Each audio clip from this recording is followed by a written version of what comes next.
혹시 아십니까? 우리나라 사람들은 하루 평균 계란을 거의 한 알씩 먹습니다. 세 식구가 함께 사는 가정이라면 1년 동안 나오는 달걀 껍데기가 무려 900개가 넘습니다. 그리고 그 대부분은 아무 생각 없이 일반 쓰레기 봉투 속으로 들어갑니다. 사실 한국의 분리배출 기준을 보면 달걀 껍데기는 음식물 쓰레기가 아닙니다. 일반 쓰레기입니다. 그렇게 분류가 되어 있습니다. 그러니 버리는 것이 당연하다고 느끼실 수도 있습니다. 하지만 오늘 저는 그 달걀 껍데기를 조금 다르게 보는 이야기를 나눠드리고 싶습니다. 베란다 화분이나 작은 텃밭을 가꾸다 보면 누구나 한 번쯤 이런 상황을 만납니다. 오래 쓴 흙이 점점 힘을 잃어가는 것, 아침에 나가보면 어제까지 멀쩡하던 어린 모종이 밤사이에 망가져 있는 것, 그리고 애써 키운 방울토마토나 고추 열매 끝이 까맣게 변해버리는 것. 이런 일들이 반복되면 식물을 키우는 일이 점점 지치게 됩니다. 오늘 저는 달걀 껍데기를 제대로 활용하는 3가지 방법을 말씀드리겠습니다. 동시에 많은 분들이 잘못 알고 계신 부분도 함께 짚어드리겠습니다. 마법 같은 이야기는 아닙니다. 하지만 알고 나면 분명히 달라지는 이야기입니다. 그런데 시작하기 전에 한 가지 먼저 말씀드려야 할 것이 있습니다. 달걀 껍데기에 대해 제대로 알지 못하면 어떤 방법을 써도 결국 실망으로 끝납니다. 경기도 수원에 사는 68살 민준 씨는 은퇴 후 베란다에 작은 화분 텃밭을 만들었습니다.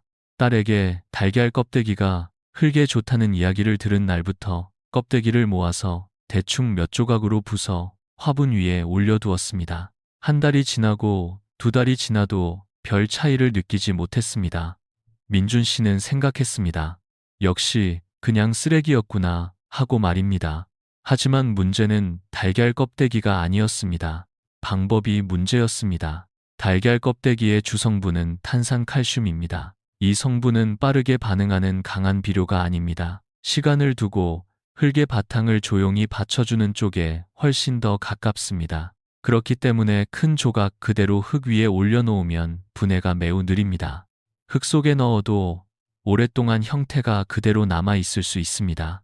반대로 곱게 부순 가루는 흙과 닿는 면적이 훨씬 넓어집니다. 그만큼 더 부드럽고 자연스럽게 흙과 어우러질 수 있습니다. 달걀 껍데기를 제대로 쓰려면 먼저 준비 과정이 필요합니다. 껍데기 안쪽의 막과 잔여물을 가볍게 헹궈내고 그늘에서 완전히 말린 다음 손이나 도구로 최대한 곱게 부줍니다. 이 3단계를 지키는 것만으로도 결과가 완전히 달라집니다. 민준 씨가 나중에 이 방법을 다시 시도했을 때 그는 이렇게 말했습니다. 진작 제대로 알았더라면 좋았을 텐데 하고 말입니다. 민준 씨처럼 베란다에서 여러 해 동안 같은 흙을 쓰다 보면 어느 순간 흙이 달라진 것을 느끼게 됩니다. 물을 주면 한쪽은 금방 흘러내리고 한쪽은 축축하게 오래 남습니다. 겉은 말라 보여도 안쪽은 뭉쳐있고 뿌리가 자리를 잡는 속도도 눈에 띄게 둔해집니다. 잎은 나와도 힘이 없고 작물이 자라긴 하지만 시원하게 뻗지 못합니다. 이런 흙은 무엇 하나만 넣는다고 갑자기 좋아지지 않습니다. 하지만 조금씩 바탕을 다시 만들어줄 수는 있습니다.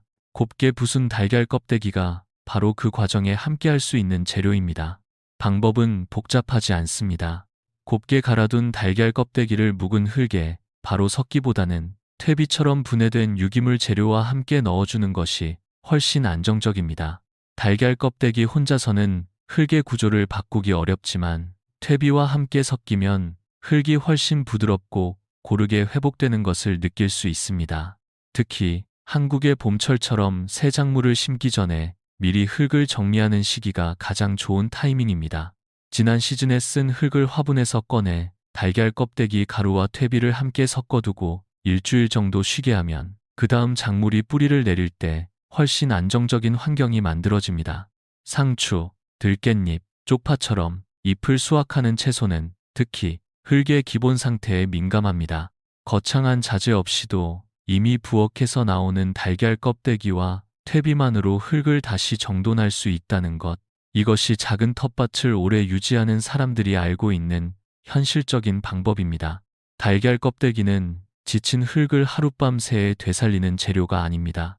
하지만 흙이 천천히 숨을 되찾아가는 과정에 조용히 함께하는 재료입니다. 흙을 다시 살리는 일만큼이나 텃밭을 하는 분들을 지치게 만드는 것이 또 있습니다. 바로 밤사이에 조용히 일어나는 일들입니다. 인천에 사는 72살 영희 씨는 매년 봄이 되면 베란다 화분에 상추와 쑥갓 모종을 옮겨 심습니다. 몇 해 전 어느 날 아침, 전날까지만 해도 싱싱하게 올라오던 어린 모종들이 줄기 가까이에서 뚝 잘려있는 것을 발견했습니다. 처음에는 이유를 알 수 없었습니다. 날씨 탓인지 흙 탓인지 아니면 물을 너무 많이 준 것인지 한참을 고민했습니다. 그러다 이른 아침 화분 주변을 자세히 살펴보고 나서야 민달팽이 때문이라는 것을 알게 되었습니다. 민달팽이는 낮에는 거의 보이지 않습니다. 흐린 날이나 비가 온 뒤 또는 저녁 늦게 물을 듬뿍 준 다음 날 새벽에 가장 활발하게 움직입니다. 한국의 봄에서 초여름으로 넘어가는 시기는 기온이 오르고 습기가 많아지면서 이런 환경이 자주 만들어집니다. 이 시기에 어린 모종이 가장 많이 피해를 입습니다. 거칠게 부순 달걀 껍데기는 이런 상황에서 간단하고 현실적인 방어 재료가 될 수 있습니다. 가장자리가 불규칙하고 표면이 날카로운 달걀 껍데기는 땅을 타고 이동하는 민달팽이에게 불편한 길이 됩니다. 모종 주변에 끊기지 않게 띠처럼 둘러주면 접근을 꺼리게 만드는 효과를 기대할 수 있습니다. 여기서 반드시 기억하셔야 할 것이 있습니다. 너무 곱게 갈면 이 용도에서는 효과가 사라집니다. 날카로운 느낌이 없어지고 빗물에 젖으면 바로 흙과 섞여버리기 때문입니다. 해충을 막는 용도로는 손으로 만졌을 때 약간 거칠고 모서리가 살아있는 정도가 적당합니다. 그리고 비가 온 뒤에는 반드시 다시 살펴보고 흐트러진 부분을 보충해 주어야 합니다. 영희 씨는 지금도 매년 모종을 옮겨 심는 날 가장 먼저 달걀 껍데기 띠를 두릅니다. 그것이 완벽한 방어막은 아니라는 것도 압니다. 하지만 아무것도 하지 않을 때와는 분명히 다르다고 말합니다. 영희 씨처럼 해충의 피해를 줄이는 것도 중요하지만 텃밭을 오래 갖고 온 분들이 가장 속을 썩이는 순간이 또 있습니다. 방울토마토나 고추를 한창 키우다가 열매 끝이 까맣게 변하기 시작할 때입니다. 처음 보는 분들은 병이 든 것인지 아니면 벌레가 먹은 것인지 당황하게 됩니다. 이것을 배꼽 썩은병이라고 합니다. 많은 분들이 칼슘이 부족해서 생기는 것이라고 알고 계십니다. 틀린 말은 아닙니다. 하지만 정확히는 흙 속에 칼슘이 있는지 없는지보다 식물이 그 칼슘을 제때 제대로 받아들일 수 있는 환경인지가 더 중요합니다. 칼슘은 물의 흐름을 따라 뿌리에서 열매 쪽으로 이동합니다. 그런데 며칠 동안 흙이 바짝 말랐다가 한꺼번에 물을 많이 주거나 반대로 뿌리 주변이 너무 오래 습하게 유지되면 이 흐름이 흔들립니다. 흙 속에 칼슘이 충분히 있어도 식물이 열매 쪽으로 보내지 못하는 상황이 만들어지는 것입니다. 한국의 초여름처럼 낮에는 갑자기 기온이 오르고 비가 한 차례 지나간 뒤 다시 건조해지는 날씨가 반복될 때 이런 문제가 특히 잘 생깁니다. 그렇기 때문에 달걀 껍데기는 배꼽 썩은 병이 생긴 뒤에 급하게 넣는 재료로 보시면 안 됩니다. 증상이 나타난 다음에 넣어봤자 이미 진행 중인 문제를 멈추기에는 너무 늦습니다. 가장 효과적인 방법은 작물을 심기 전 흙을 준비하는 단계에서 곱게 부순 달걀 껍데기를 미리 섞어두는 것입니다. 그리고 심은 뒤에는 물주기를 일정하게 유지하고 흙이 너무 극단적으로 마르거나 너무 질척해지지 않도록 관리하는 것이 함께 가야 합니다. 달걀 껍데기와 식초를 이용해 액체 형태로 만들어 쓰는 방법도 있습니다. 반응할 때 거품이 생기므로 밀폐된 용기는 피해야 하고 사용 전에 충분히 묽게 희석한 뒤 처음에는 소량부터 식물의 반응을 살피는 편이 안전합니다. 다만 이것도 어디까지나 보조적인 방법으로 보시는 것이 좋습니다. 텃밭을 오래 가꿔본 분들은 한 가지 공통된 이야기를 합니다. 식물을 건강하게 키우는 것은 진한 처방 한 번이 아니라 무리하지 않는 리듬과 꾸준한 관리에서 나온다고 말입니다. 달걀 껍데기도 마찬가지입니다. 한 번 쓰고 끝나는 재료가 아닙니다. 오래 쓴 흙을 정리할 때 퇴비와 함께 섞어두고 다음 시즌 심기 전에 다시 바탕을 만드는 과정 속에 넣어두는 것.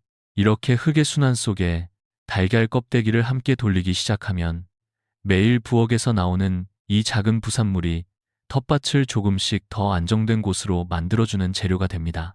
비싼 자재를 계속 사들이는 것보다 이미 손안에 있는 것을 제대로 쓰는 것, 작은 공간을 오래 건강하게 유지하는 사람들의 방식이 바로 그렇습니다. 지금까지 달걀 껍데기를 제대로 활용하는 3가지 방법을 말씀드렸습니다. 곱게 부수면 오래된 흙을 다시 살리는데 도움이 됩니다. 거칠게 부수면 어린 모종을 지키는 간단한 방어선이 됩니다. 심기 전에 미리 준비해두면 칼슘 바탕을 만드는데 의미가 있습니다. 그리고 퇴비와 함께 흙의 순환 속에 넣어두면 해마다 텃밭이 조금씩 더 안정된 모습으로 바뀌어 갑니다.